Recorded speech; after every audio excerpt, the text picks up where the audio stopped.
give me a blanket, grab me a knife and a fork, put the blanket over my nose right here, my little black glasses on, and ride like this the whole flight, hoping one of them come with me so I could stab out everybody on this mother.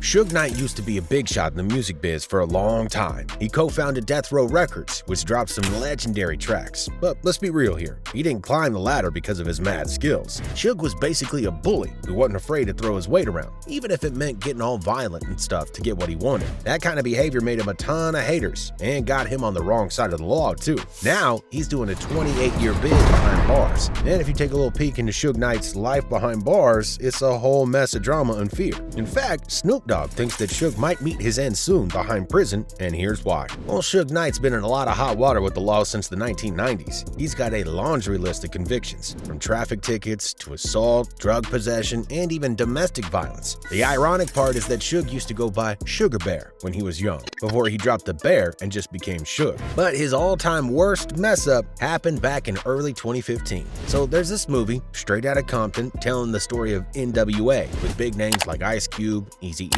and Dr. Dre. They could not ignore Suge Knight's role in all of it. Reports are saying Suge Knight showed up to a movie set on January 29, 2015, and the reasons are a bit fuzzy. Seems like he didn't know how he was being portrayed in the film, and he might have wanted some cash for using his likeness. Suge denied that, of course. In a 2018 statement, he claimed he didn't mean to stir up trouble and kind of stumbled onto the set. But things got real ugly real quick. Suge got into a brawl with two guys in a parking lot near the burger joint. One of them was Terry Carter, the Heavyweight Records founder, and the other was CLE Sloan, a Blood who also did some acting. In about 30 seconds, everything went crazy. There's video footage from outside the burger place showing Sloan punching Suge in the face as payback for some insults earlier. Suge then threw his truck in reverse, knocking Sloan over, but he didn't stop there. Suge ran over Sloan's legs and plowed right into Carter, killing him instantly. Sloan, even with his injuries, absolutely refused to snitch on Suge, saying that he would not be used to send Suge Knight to prison.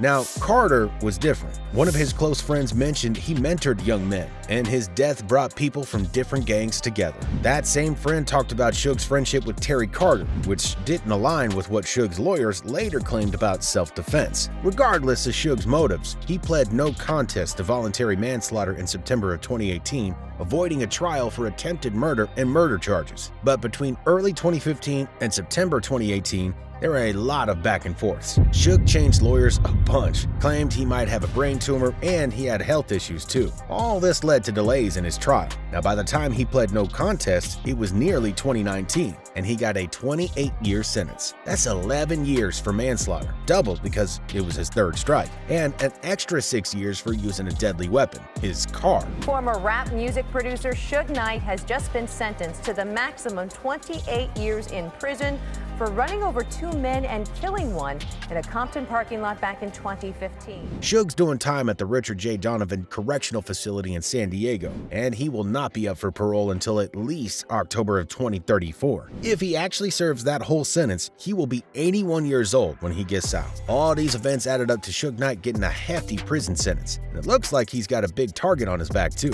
A lot of that comes from his past manipulations and power plays, using the Bloods, causing trouble with the Crips, and getting caught up in this East Coast versus West Coast hip-hop rivalry. It's like Suge brought all that drama into prison with him, and it's been a tough ride ever since. But how did it all go so wrong? Suge Knight, once a big shot in the music biz, ain't the same guy he used to be. Back in 2016, when he was still waiting for his trial, he had to get his appendix removed in a hurry. It was a real downer when he showed up in court looking all gloomy. Suge Knight spilled the beans to Judge Roland Cohen, saying that he'd been going through the ringer. He mentioned that he had surgery and an abscess near his colon that needed either another operation or a catheter to his heart for antibiotics. And he did not sugarcoat it either, no pun intended, telling Judge Cohen that he was in rough shape. The judge had some advice too, telling Suge to take better care of himself and maybe hit the gym. Suge Knight explained that he had been in serious pain for about 3 weeks, and it got so bad that he had to go to the clinic. His appendix was a goner, he said, but there was this tricky situation with the abscess being too close to his colon, so they couldn't drain it. The doctors wanted to stick a catheter into his heart and pump him full of antibiotics antibiotics to clear things up. The only catch is he's got to keep it clean to avoid more infections. Suge dropped a bomb, claiming a jail official warned him that he might have to yank the catheter if he was moved to a non-sterile cell for recovery. Judge Cohen advised Suge to handle that issue through his lawyers and the jail's top doc. Suge's fiancée, Toy Kelly, was clearly worried, and rightfully so. She mentioned that being in jail isn't a picnic for anyone,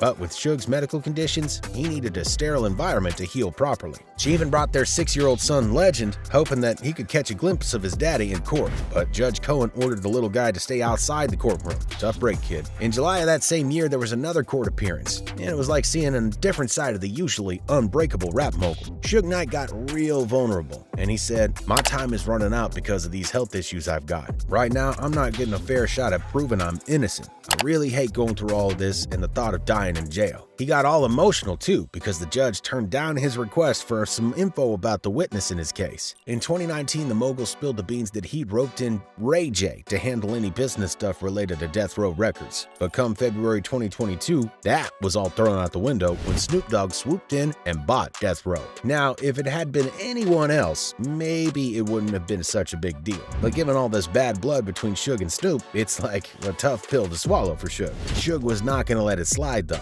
He claimed that Snoop's purchase was illegal, throwing around allegations that Michael Harris, one of Death Row's early backers, had pulled some bankruptcy fraud way back in 1995. If you look at it, they committed fraud. They committed bankruptcy fraud. I didn't lose my company by doing anything wrong. They went in and a lawyer didn't show up, and they got a default judgment. I settled the judgment.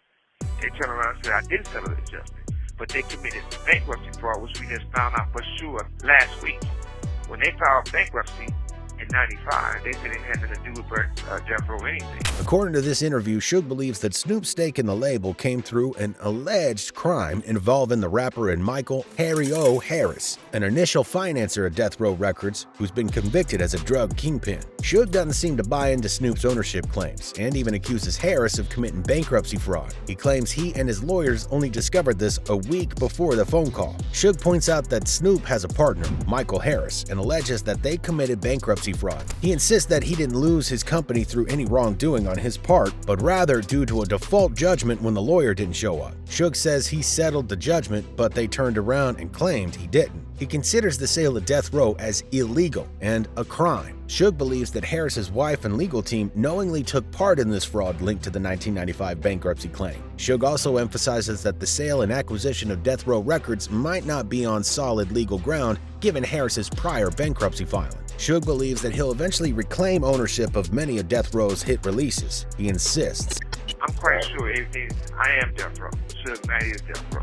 Snoop Dogg announced his acquisition of Death Row Records in February 2022, but the details of the deal were undisclosed. He expressed his enthusiasm about the acquisition, noting that it marked a significant moment in his career, given his involvement with the label at its reception. Suge claims that the legal intricacies around the ownership of Death Row seem to be causing quite a stir in the rap world. In a prison interview, a leader of the Bloods gang spilled the beans on Suge Knight's efforts to lay low while he's locked up. He explained that Suge, despite this tough guy image he's got, is actually keeping a low pro and not trying to act all big and tough in the yard with other inmates. This gang leader emphasized that talking about Suge like that is meant to show that some guys try to put on his tough act, but in reality, they're just trying to blend in with their fellow inmates. It seems like Suge's isolation in prison goes even deeper. The lawyer visiting a client at the same time Suge was meeting with his lawyer spilled some more beans. That lawyer, named Alex Alonso, pointed out that all the bad blood Suge has built up over the years still lingers. Even today, there are people who hold a grudge against him. That's why he can't even walk in the General Pop prison yard. In fact, he's currently in a protective wing of the prison, like